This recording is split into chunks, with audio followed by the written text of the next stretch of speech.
do profeta Natã, aonde Davi estava bem tranquilo no seu palácio, desfrutando daquilo que o reinado podia dar a ele: fama, riqueza, poder. E Davi achou que, por mais que ele tivesse cometido uma falha por conta da sua posição, ele achava que as coisas iam ficar assim mesmo. Mas a Bíblia diz que Deus é aquele que vê todas as coisas, que Deus é aquele que esquadrinha o homem por dentro. Eu olho por fora, mas Deus olha por dentro. E Deus, quando olha para Davi, viu que Davi estava em falta, mas diante do seu prestígio, diante da sua fama, diante do reinado, Davi pensou que Deus não entraria em contenda com ele no que diz respeito em apurar a sua situação. O propósito de Deus para o homem nunca foi que o homem vivesse no pecado. O propósito de Deus para o homem nunca foi que o homem vivesse escondendo pecado. O propósito de Deus para o homem era que o homem desfrutasse de uma comunhão plena com ele, e quando Deus chegasse para falar com ele, Deus olhar o coração e vê que o homem, por mais que seja falho e errante, ele coloca-se diante de Deus e diz: Senhor, estou aqui para ter uma conversa contigo, porque sei que o Senhor é aquele que me vê, que o Senhor é aquele que me conhece, que o Senhor é aquele que tem o controle sobre todas as coisas. Isso é tão verdade que quando Adão e Eva estavam no jardim, antes de pecar, Deus vinha no horário marcado. O texto diz que Deus vinha na variação do dia, porque Deus tem compromisso em relacionar-se com o seu povo. O nosso Deus não é como o Deus deles, que é colocado sobre um pedestal e ele está ali e fica anos e anos sem se mover, parado, não anda, não fala, não ouve, não faz nada. O nosso Deus não. O nosso Deus vem e desceu aqui nesta igreja, nesta noite, através do Espírito Santo, para te encontrar e relacionar-se comigo e com você. Deus tem prazer em conversar com o homem. E a Bíblia diz que um dia Deus chega e a voz de Deus ecoa no jardim: Adão, Adão, aonde você está?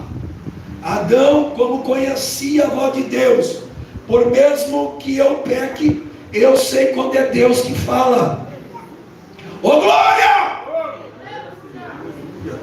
Porque o pecado não pode ofuscar quando Deus está falando. Adão escondeu achando que Deus ia passar direto, mas a voz de Deus ecoou no jardim, dizendo: Adão, aonde você está? Eu fico pensando, por algum momento Adão ficou ali escondido, mas diante da voz de Deus, glória, tudo aquilo que está oculto há de ser revelado. E a Bíblia diz que Adão disse: Senhor, eu me escondi, porque percebi que estava nu. E Deus disse para Adão: como é que você sabe que você estava nu, Adão? Porventura você comeste da árvore que eu disse para que você não comesse? Adão disse: Senhor, a mulher que tu me deste me deu do fruto, e eu comi também. E a Bíblia diz que Deus expulsa o homem do jardim, porque o propósito de Deus não é que o homem viva no pecado. O propósito de Deus não é que o homem esconda pecado.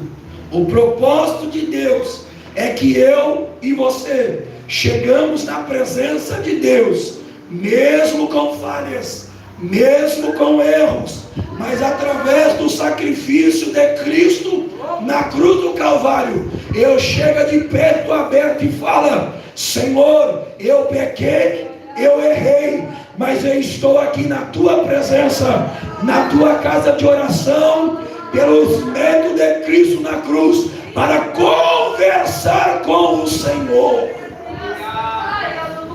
Quem colocou o projeto de pecado sobre o homem foi Satanás.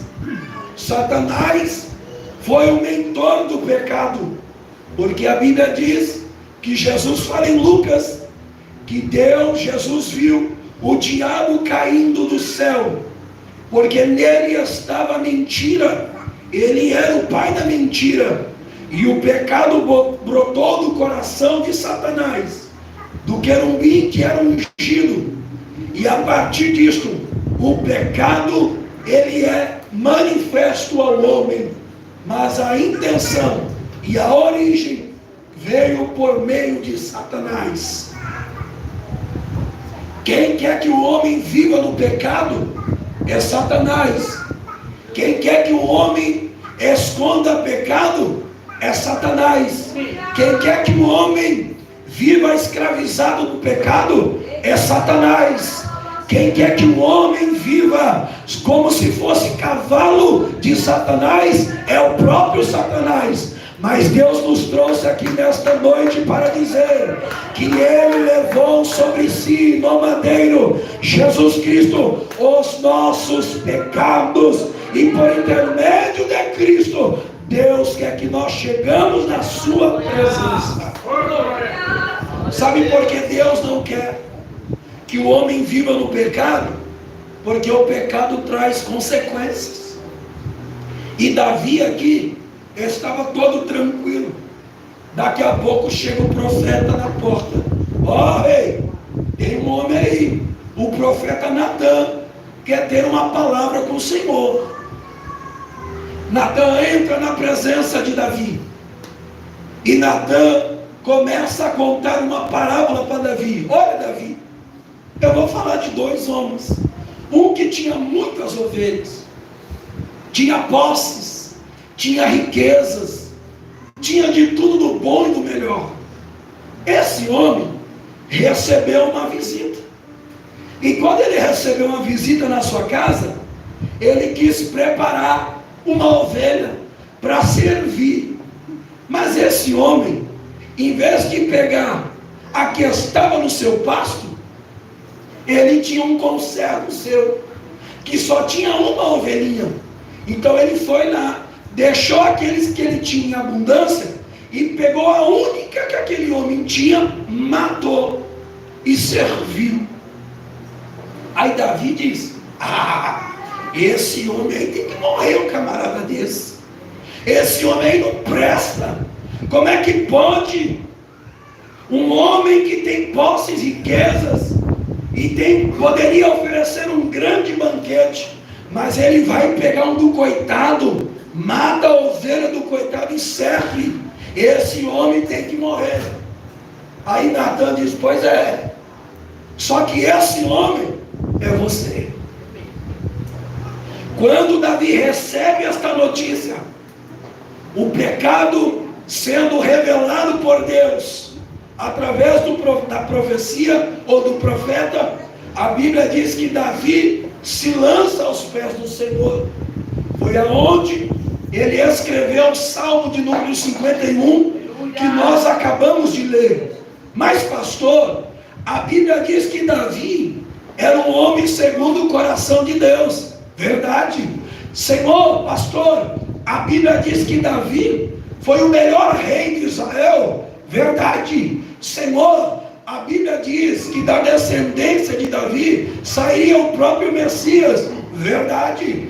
Senhor, a Bíblia diz que Davi era um homem que o Senhor era com ele. Verdade. Senhor, a Bíblia diz, pastor, que Davi era um homem que quando tocava a sua harpa, até os demônios de Saul eram expulsos. Verdade. Pastor, mas a Bíblia diz que Davi era um homem que compôs vários salmos na Bíblia. Verdade. Mas também Davi era um homem que pecou e escondeu o seu pecado. Mas Deus, que é aquele que cuida da igreja e cuida do povo, Deus também quer restaurar o homem, restaurar a mulher, restaurar o seu povo. Eu venho à igreja e você vem à igreja, não é porque você é santo. Você busca a santidade, você é aperfeiçoado por Deus em santidade, até chegar à estatura de varão perfeito. Mas eu venho na igreja para ser tratado por Deus, restaurado por Deus, lapidado por Deus, trabalhado por Deus, forjado por Deus, para que eu consiga chegar na estatura que Deus quer.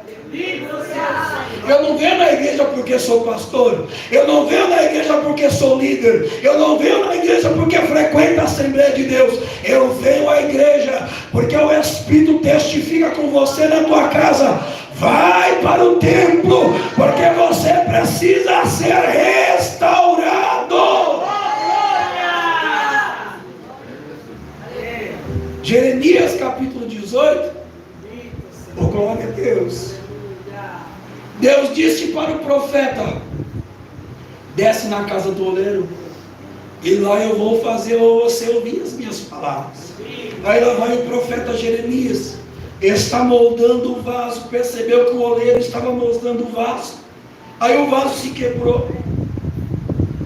Aí o oleiro pega o mesmo vaso, amassa aquele barro de novo, aquele, quem sabe já tinha a forma de um vaso, quebrou. Ele pega o mesmo, amassa e começa a fazer de novo, porque o propósito do oleiro naquele momento era, por mais que ele já tinha um vaso, mas o vaso foi quebrado, ele diz: não, eu vou restaurar, porque eu sei que a matéria-prima é barro, que a matéria-prima é algo que não tem valor, mas se eu trabalhar nele, eu vou usar o mesmo vaso, o mesmo barro, a mesma matéria que não tem valor, e vou fazer de novo um vaso conforme eu quero.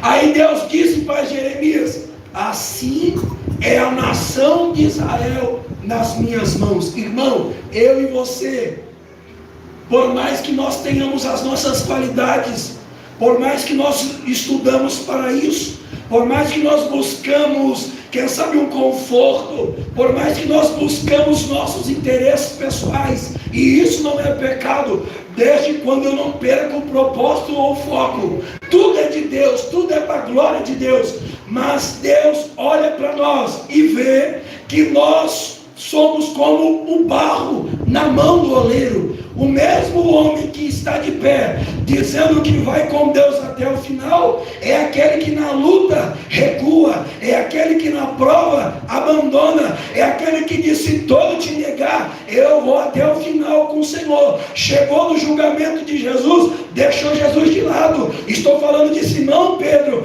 mas Deus é aquele que olha para mim, olha para você dizendo, por mais que o barro não tenha valor, é matéria, é barro, mas eu sou o oleiro e eu consigo pegar este vaso que não tem valor, esse barro, essa matéria-prima, e eu faço um vaso novo conforme eu quero. Quem cuida de mim, quem me restaura, quem me fortalece, quem me capacita, quem te capacita, quem te dá estrutura, irmão, é o oleiro. Desde quando o vaso esteja nas suas mãos, porque se o vaso estiver nas mãos de Deus, Deus tem sempre o melhor para mim, para você, para a sua igreja. A melhor coisa é estar na olaria de Deus dizendo, Senhor, eu passei uma semana de luta, de provação, de momentos difíceis, eu pequei, eu falei que não devia, mas estou na tua presença para ser restaurado. Aleluia! Oh, glória! Aí Davi, ele faz o Salmo 51. Um homem, a voz voltou. Glória a Deus. Aleluia. Porque eu orei para que minha voz voltasse. Porque quem cuida das cordas vocais ainda é Deus. Até me ungir, quem viu, eu me ungi. Porque a palavra de Deus precisa ser pregada. Aí Davi escreve o Salmo 51. Só que quando o pecado uma vez consumado, não quer dizer que Deus não perdoa. Deus perdoa sim. Só que eu tenho que estar preparado para as consequências que o pecado causará, ou que o pecado causou. Davi no Salmo 51. E o primeiro fato que apresenta nesse texto é que o pecado nunca pode ser escondido. O pecado eu posso até esconder, eu posso até achar que ninguém está vendo, mas quando eu vou segurando esse negócio escondido, as coisas começam a sair do controle.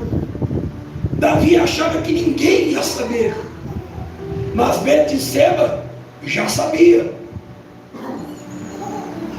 Joabe já sabia. Os soldados na guerra já sabiam. E Davi dizendo, eu vou esconder para que ninguém saiba.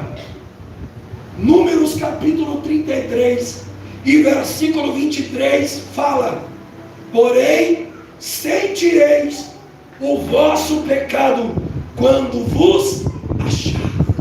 Tem gente que esconde pecado e fica pensando que o pecado nunca vai achar ele. Tem gente que erra e não quer que as pessoas saibam e esconde o pecado. Mas as circunstâncias do pecado, ou mesmo o pecado, vai trazer ele à tona dizendo, e agora? Encara esse pecado de frente. Davi pecou, guardou, mandou Urias para a guerra. Urias morreu assassinado. A Betseba ficou lá na casa dela escondida. Agora está tudo certo. Mas um dia Deus mandou, vai lá confrontar ele e mostra para ele o seu pecado. Ninguém foge de pecado. Se uma vez ele é escondido, se prepare, ele vai vir à tona. Deus vai colocar diante de ti o meu e o seu pecado, porque Deus não quer que nós tenhamos pecados escondidos, porque isso vai trazer mal para mim, vai trazer mal para minha família, vai trazer mal para a igreja, vai trazer mal para aqueles que estão à volta. O propósito de Deus é, não esconda pecado, porque se tiver pecado escondido, uma hora o seu próprio pecado e o meu vai me confrontar. Verdade.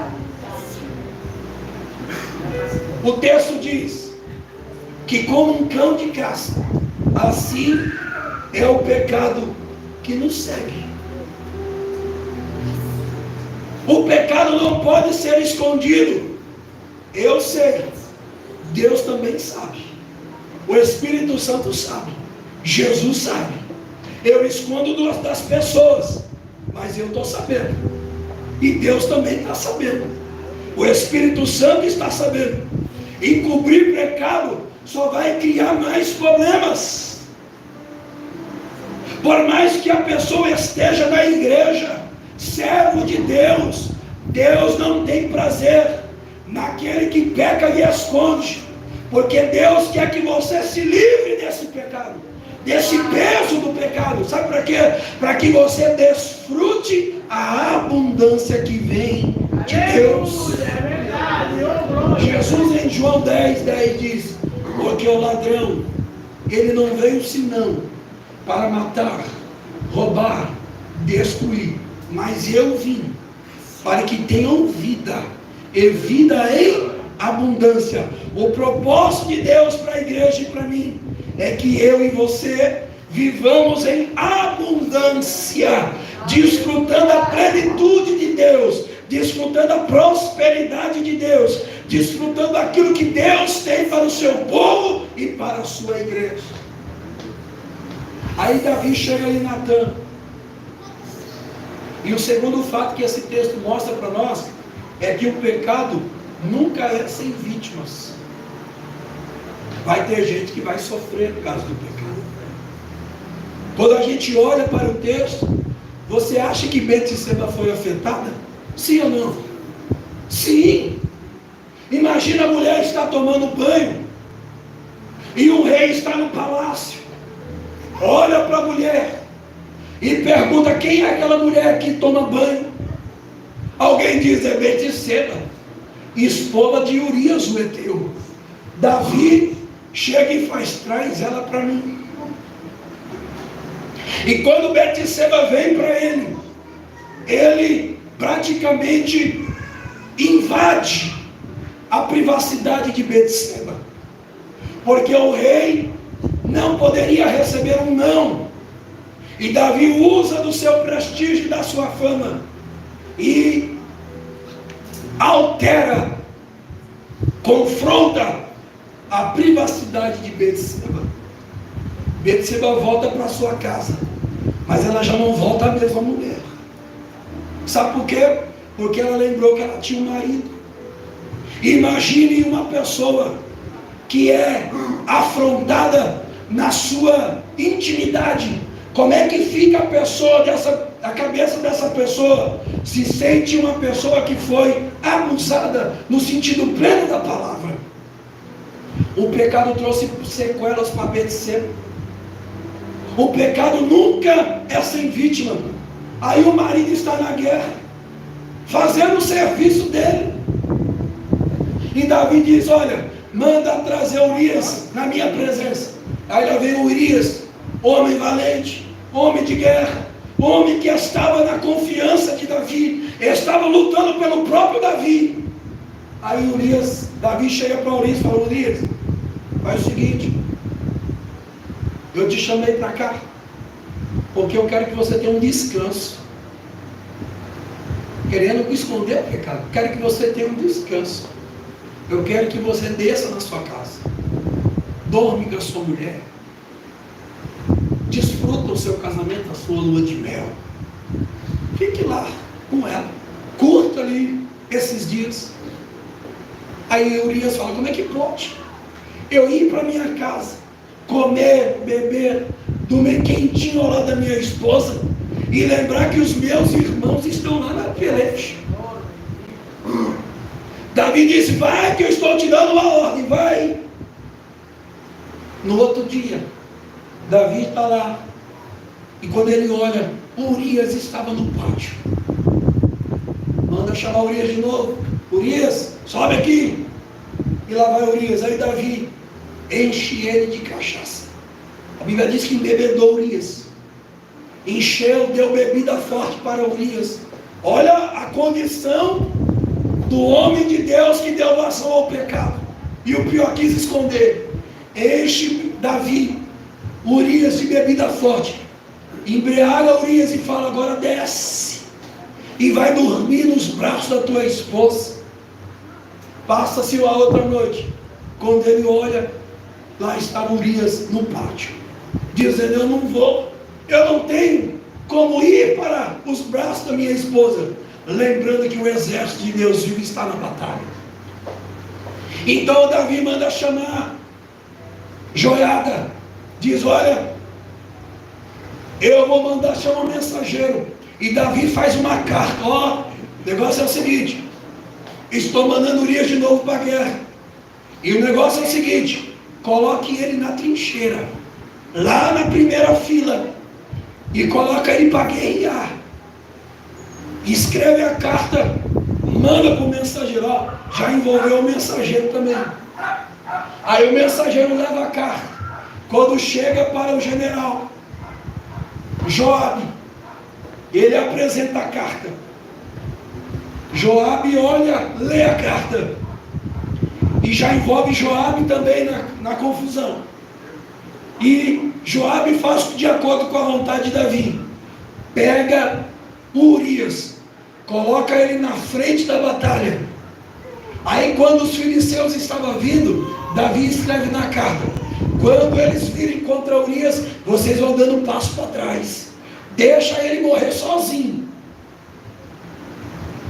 Urias foi envolvido por causa de um pecado que ele não tinha nem culpa. Joabe foi afetado. Os soldados que estavam na guerra também morreram por causa do pecado. E o bebê que estava no ventre de Betseba também foi envolvido pelo pecado. E sabe qual foi o fim do bebê? O bebê morreu. O pecado sempre causa vítimas. Eu penso que guardando o pecado, as coisas vão ficar tudo certo. Não, senhor. Começa a ter circunstância, começa a criar consequências negativas. Pessoas que às vezes estão morrendo ao teu lado, espiritualmente, e às vezes não tem culpa de nada, porque o pecado está comigo. É eu que estou guardando, escondido, e pessoas estão morrendo à minha volta. Quando o pecado é escondido, as consequências vêm. Mas Deus é aquele que quer livrar o homem do fardo do pecado. A terceira verdade do texto é que o pecado nunca é insignificante. Deus odeia o pecado, irmão. E por que ele odeia? Porque ele é puro. Por que ele odeia, pastor? Porque ele é limpo. Por que ele odeia, pastor? Porque ele é santo. Por que ele odeia, pastor? Porque ele exige santidade. Por que ele odeia, pastor? Porque ele não compactua com quem peca ou quem vive no pecado. Deus ama o pecador, mas detesta o pecado. Porque o pecado não vem de Deus. O pecado foi Satanás que introduziu. Quando ele cai, quando ele peca lá no céu, nas regiões celestiais. Deus quer que a sua igreja viva uma vida que glorifique a Deus. Deus quer que a sua igreja viva em santidade. Deus quer que a sua igreja mantenha a pureza. Deus quer que a sua igreja se mantenha limpo. Deus quer que a sua igreja seja uma igreja aonde as pessoas olhem para nós e vejam: ali tem uma mulher, um homem de Deus, um jovem de Deus, uma moça de Deus, uma igreja de Deus. O pecado, ele nunca é esquecido. Pastor, mas a Bíblia diz que Deus coloca o nosso pecado no mar do esquecimento, e diz que não se lembra mais. Deus, irmãos, ele perdoa o pecado, mas o pecado, até o homem se arrepender, Deus trata. Porque a Bíblia diz que Davi estava bem tranquilo, e Deus levanta um profeta para dizer: olha, nós precisamos tratar uma situação lá com Davi. O Davi está de boa, achando que está tudo certo. Mas eu não esqueci o pecado. O pecado está lá. Eu estou vendo o pecado de Davi.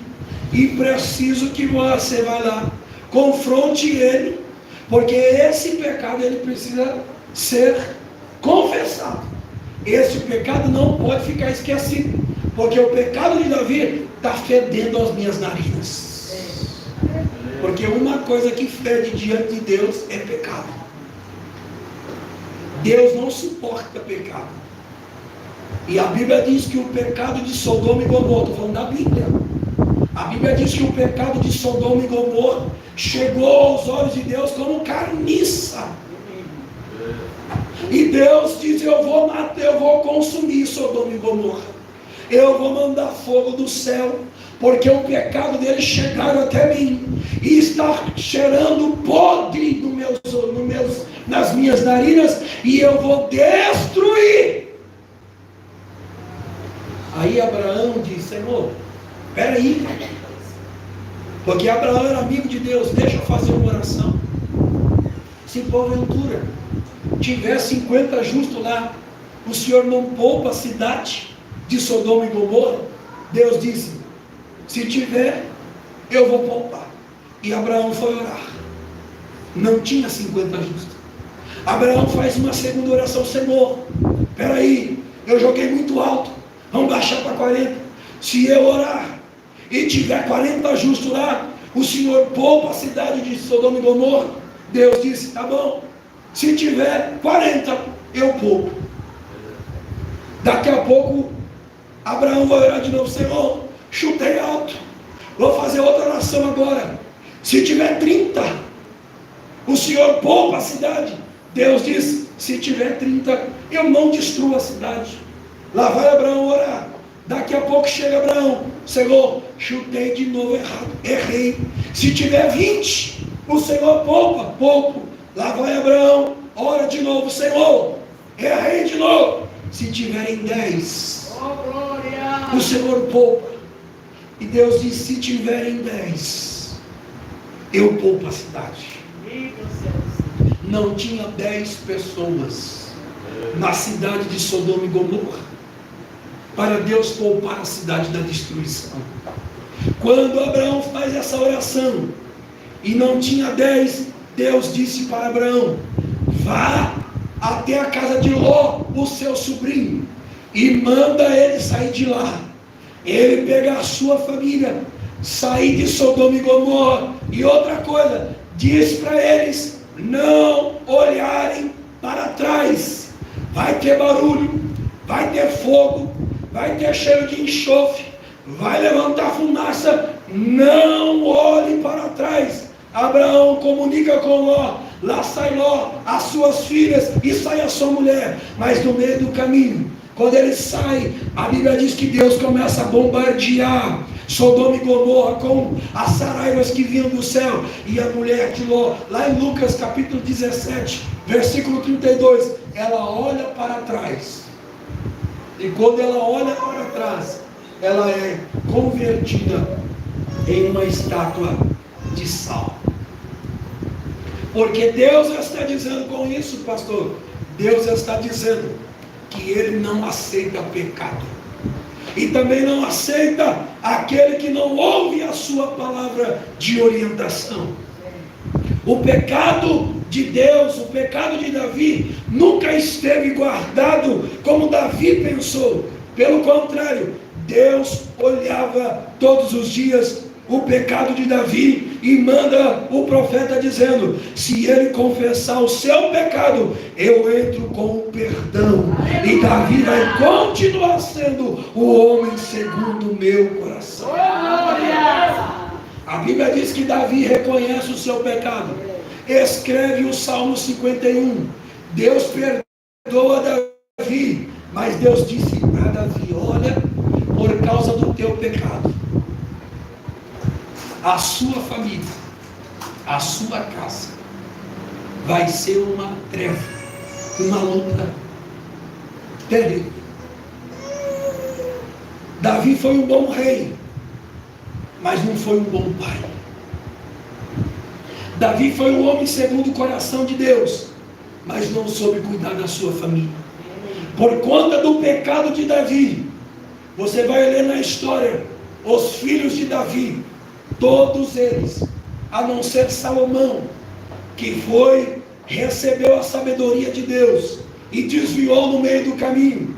Mas quando ele escreve Eclesiastes, ele é um velho arrependido, dizendo: eu tive de tudo do bom e do melhor, e vi que tudo debaixo do sol é vaidade. O fim de todas as coisas é: teme a Deus e aparta-te do mal. Mas quando você olha Absalão foi morto. Quando você olha Amon e Tamar, o próprio irmão estrupou a irmã de Davi, a filha de Davi, a família de Davi foi destruída. Por quê, pastor? Por causa do pecado. Mas Deus não perdoou? Perdoou, mas a consequência do pecado continua. Tem coisas, meu irmão, que Deus te perdoou, mas por consequência do pecado, você tem que carregar esta cruz. Tem pessoas que hoje estão em outro casamento, mas vacilou no casamento anterior e carrega as lutas, porque a atual esposa não quer receber a ex. A atual esposa não quer que ele tenha contato com os filhos da antiga. Sabe o que é isso? Não é porque ele não ama os filhos, é porque o pecado que ele cometeu lá atrás, ele vai carregar até os últimos dias da sua vida. E por que é assim, pastor? Porque Deus é justiça. O quinto fato do pecado de Davi é que nenhum pecado está além do perdão de Deus. Davi, ele cometeu um assassinato. Davi, ele cometeu um adultério. Davi cometeu luxúria. Davi cometeu mentira. Davi cometeu assassinato. Foi tudo isso que ele fez. Mas mesmo assim, quando ele se arrependeu, Deus perdoou os seus pecados. Não há pecado que Deus não perdoe. Não é pecado que Deus não trate. Mas Deus quer que nós reconheçamos o nosso erro. E uma vez que eu reconheça o meu erro, Deus vem com o seu perdão, nos trata, nos restaura e nos dá ânimo para continuar a nossa jornada. Deus tem o poder de perdoar pecados. E sabe quem quer que você não saiba dessa verdade? O diabo. Porque o diabo, ele, quando o homem e a mulher pecam, ele vê no coração dizendo: você não é ninguém, você não presta, você é um zerão à esquerda, você anda 10 dias firme na igreja, agora pecou, você não vale nada. Aí o diabo fala: não peça perdão não, se esconde, sai da igreja, abandona a liderança, abandona a igreja, vai ficar escondidão como Adão, no meio e escondido das figueiras, das folhagens, achando que Deus não está vendo. Irmão, não adianta querer se esconder de Deus. O que Deus quer é que nós reconheçamos o nosso pecado, porque Ele é Deus que vem e perdoa. O diabo quer que você leve o pecado com ele. O diabo quer que você guarde o pecado. O diabo quer que você esconda o pecado. O diabo quer que você viva no pecado. Mas nesta noite Deus está dizendo que Jesus Cristo é aquele que perdoa pecados, porque Ele verteu o seu sangue na cruz do Calvário para redimir a minha alma e a tua. E Paulo enfatiza dizendo: nenhuma condenação há para aqueles que estão em Cristo Jesus, o nosso Senhor. Eu quero te convidar a estar em pé. E se você quiser uma oração da parte do Senhor, Deus é aquele que quer restaurar a tua vida, a minha vida nesta noite. Se você sentir de Deus e quer vir aqui à frente, eu quero orar por você nesta noite. Eu não conheço a vida de ninguém, mas Deus é aquele que conhece. Diante dele nada está oculto, nada está escondido. Ei, não deixa que o diabo fique trazendo à tua memória aquele pecado de 1970, dizendo: você é drogado, você é noinha, você faz aquilo, você fez isso. Não, hoje Deus quer pôr um ponto final. Ele vai libertar a tua mente e nunca mais você vai lembrar disso, mas você vai sair daqui dizendo: eu sou nova criatura, assim de Deus o Senhor. Se você quer, Deus quer limpar mentes aqui hoje. Se você crê que essa palavra é com você, vem aqui, eu quero orar por você. Não deixe o diabo te acusar por erros que você cometeu lá atrás. Deus hoje está trazendo a limpo e dizendo: a partir de hoje, se você crê nesta palavra, novas coisas se faz diante de você. Se você tiver coragem, eu quero orar com você nesta noite. Deus quer fazer uma limpeza, porque o diabo quer acusar a mente. Você fez, para você não tem jeito, você ainda é. Logo, logo você vai voltar a pecar de novo. Não adianta orar, não adianta vir para a igreja, não adianta se disfarçar de crente. É isso que o diabo faz, é isso que ele sobra na mente. Mas hoje ele cai por terra,